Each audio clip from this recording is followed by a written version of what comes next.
Welcome back, everyone. Today I've got a real short, simple video for you on this 2012 Escape.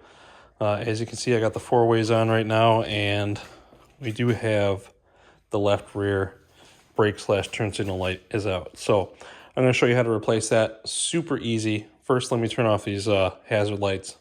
All right, so here at the back of the vehicle, we're going to go ahead and pop the tailgate or lift gate. And as far as getting access to this bulb, it is just two Phillips head screws. Got my Phillips head screwdriver right here.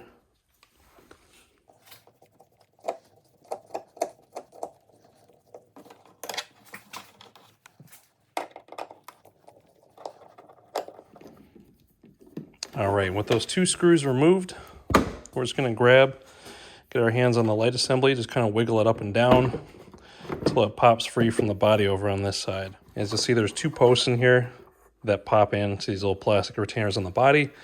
Sometimes those get a little seized up, and you'll have to get in on the side here between the light and the bodywork. I prefer using a plastic pry bar, some sort of plastic prying tool to pop it free. You can use a flathead screwdriver, but I definitely recommend wrapping it up in a cloth or an old t-shirt, or a few layers of paper towel so you don't scratch up the paint or damage the light assembly.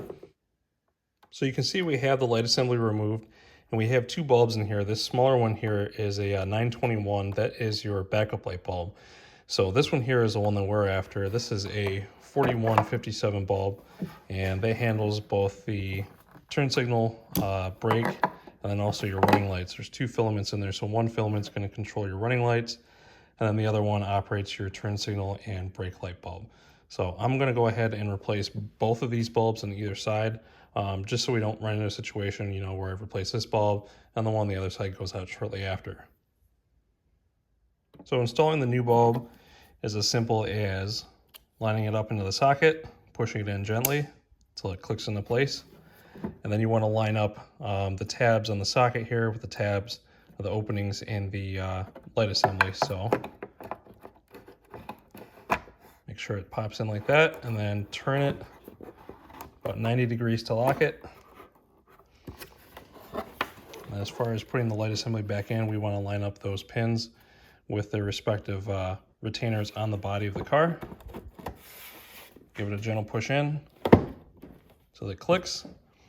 And real quick before I tighten down these two Phillips head screws, I'm going to go ahead and test the light and make sure that we're good to go. And there we are. We got two working lights now, one on each side. So everything's looking great there. What I'm going to do now is put in those two screws, wrap up this side, and then go ahead and replace the bulb on the other side as well.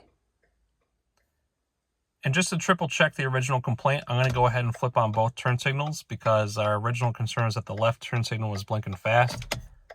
And as you can see, it looks like both turn signals are working like they should now. So it looks like we're good to go as far as the burned out bulb.